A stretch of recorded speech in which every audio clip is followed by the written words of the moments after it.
Right. So today we're going deep, really deep into the story of Jay-Z, from Marcy Projects to the top of pretty much everything. It's amazing. Yeah. And we've got Zack O'Malley Greenburg's Empire State of Mind to guide us. And Good thing to say. It's not just music. Oh, yeah. It is so much more than music. It's really about business. It's business on a whole other level. Like, how do you even... And what I find fascinating is it's not even just the classic rags to riches story. Yeah. It's that he takes those experiences and it fuels this ambition that never stops. It seems like every time you think he's done something, he's like, nope, I've got another thing. Exactly. Music, fashion, sports. I mean, it's kind of hard to grasp. Yeah. And Greenberg's book, it's packed with these stories, these little details that really make Jay-Z, human, For sure. Like, did you know he taught himself to ride a bike at 4 years old? Just for the attention. I did not know that. It's like a preview of the fame that was coming. Well, that's a good point. Yeah. That drive was always there. But obviously, his childhood wasn't easy. I mean, Marcy Projects in the 80s. No. That was a tough place. Yeah. A really tough place. And those experiences really shaped him. Yeah. Greenberg talks about the shooting incident with his brother. It's heavy stuff. It puts things into perspective. And you can see how music becomes this outlet for him. Yeah. His mom playing records, his brother's boombox. It's all part of his education. Yeah. That early exposure to music. Yeah. It's so important. And then he meets DJ Clark Kent. Who basically sees the future. Right. He saw Jay-Z's potential. Yeah. Took him under his wing. Mentored him. I love that Greenberg actually interviewed DJ Clark Kent for the book. Oh, yeah. What did he say? Well, Kent said, when you grow up in the hood, fast money is all you can think of. You want to get out? You do whatever you can to get out. Wow. And you can really see that drive in Jay-Z. Right. That need to make something of himself. Absolutely. But it's interesting because even though he wants to escape that environment, he also uses it, to connect with people who understand where he's coming from. That authenticity resonates, for sure. And that leads us to, another big part of his story. Damon Dash. Damon Dash. Now there's a character. He's a force of nature, right? And you see how his hustle, his risk-taking, it rubs off on Jay-Z. And together, they don't just want to be signed to some label. They want control. Yeah. So they start Roc A Fella Records. That was a statement. A huge statement. But they're smart about it. They don't completely reject the traditional music industry. Right. They partner with Def Jam, which gives them this massive distribution network, but they keep their creative control. It was a brilliant move. Really set the stage for how Jay-Z would approach business. Always thinking ahead. Speaking of thinking ahead, let's talk about Armadale Vodka. Armadale Vodka. In the book, it seems kind of random at first, but knowing what we know now about his love of champagne, was this his first move into the luxury beverage market? It's like a little test run. Yeah. A way to learn the ropes. He's not just following trends, he's analyzing them, figuring them out, and then using that knowledge to build his own thing. That's Jay-Z in a nutshell. And this is where we really see his empire start to grow. For sure. From music to fashion to high-end clubs, it's all connected. Roc-A-Ware. From a few sewing machines to a $700 million business. It's unbelievable. And then the 40/40 Club, this super exclusive sports bar, all the celebrities hanging out. It just adds to this image of, Jay-Z as the definition of success. It's a lifestyle brand. Right. He's not just selling clothes or drinks. Yeah. He's selling an experience. And just when everything's heating up, in 2003, he announces his retirement from music. I remember that. It was shocking. It's like retiring at the top of your game, but maybe he needed a new challenge.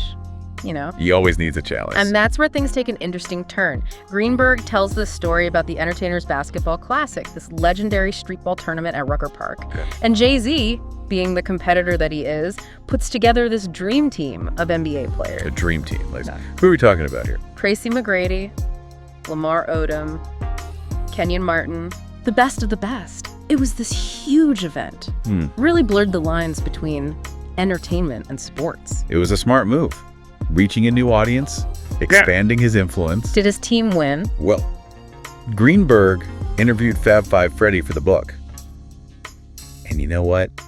He wouldn't say. He wouldn't say who won? Nope. Left it as a mystery. Now I have to go find out. Right. But even with this basketball thing, Jay-Z's break from music didn't last. He comes back. And this time, It's not just as a rapper. He's the president of Def Jam Recording. What a move. It's crazy to think about. He goes from the superstar rapper to running one of the most influential labels in the industry. And the thing is, he doesn't just waltz in, acting like he knows everything. He actually approaches the role with this humility, you know? Yeah. Like he really wants to learn. That's so interesting because he's already a legend, but he's still asking questions, trying to understand every part of the business. He's got this thirst for knowledge, and people respect that. It's like he never stops learning. Never. And that's when he makes some really big moves as president. He's president of Def Jam, and he's making moves. Yeah. Big moves. Like what? Give me the highlights. Okay, so first, he signs Rihanna. Rihanna. Yeah. That was, she was young, pretty much unknown at the time. Wow. And he saw something in her, Yeah. that raw talent, He's got a good eye. the best. And then there's the whole Nas thing. Oh, yeah. The rap rivalry. Legendary. Yeah. But Jay-Z, he puts all that aside, signs Nas to Def Jam. I guess business is business. It was a power move, Yeah. for sure. Showed everyone he was serious. No more petty feuds. Exactly. He's playing the long game. But even while he's running Def Jam, he's got his mind on other things, like champagne. Ah, yes. The champagne. There's a great story in the book about how Jay-Z felt disrespected by Crystal. Yeah, the managing director. Yeah. He basically dismissed hip-hop. Said they didn't care who was drinking their champagne. And Jay-Z took that personally. He did. And instead of just boycotting them, he does something even smarter. What's that? He takes this little-known brand, Armand de Brignac, The one with the metallic bottles? the one and only, Yeah. and he makes the new symbol of success. So Cristal loses out. Big time. Big time. And I bet that other champagne guy, what was his name? Branson B?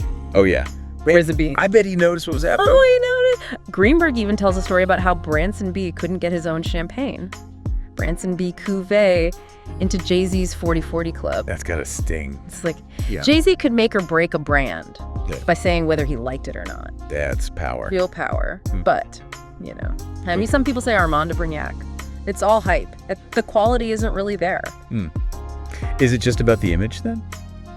It's a good question. There's definitely a debate about I that. guess it makes you think about what luxury really means. Right. What are we really buying into? Well, speaking of power couples, we can't forget about Beyonce. Yeah, yes. Queen Bey. What was it like when they first got together? The media went nuts. I can imagine. It was like two worlds colliding. They seemed so different. You had Jay-Z, the street smart rapper turned mogul, and Beyonce, the pop princess, with this perfectly polished image. How did that even work? Well, Greenberg has some interesting insights. He talks about Beyonce's super disciplined upbringing and how Jay-Z's views on relationships were changing. Like they both grew from the relationship. Exactly. And their marriage. Yeah. It solidified their status as well. Yeah. The ultimate power couple. They amplified each other's success. That's 100%. But Jay-Z, he's not done yet.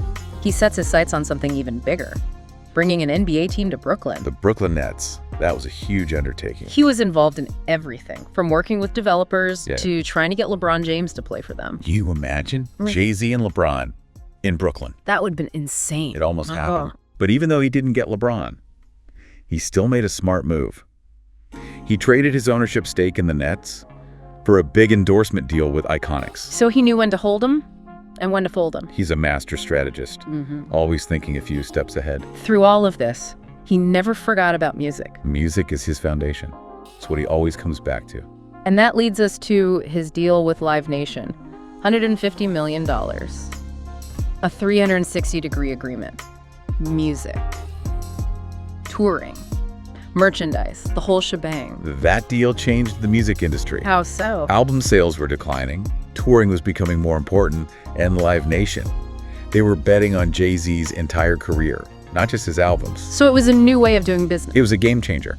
But for some artists, it could be risky. I guess if you don't have the same leverage as Jay-Z. Right. He was in a unique position. He could call the shots. And he kept diversifying. Restaurants, Broadway shows. He even talked about getting into English soccer. The man never stops. It's unbelievable. We've covered so much. Yeah. But it feels like we're just scratching the surface. His story is far from over. That's for sure. And what's amazing is it all started with music. Music is the key. Yeah. It connects him to people, Yeah.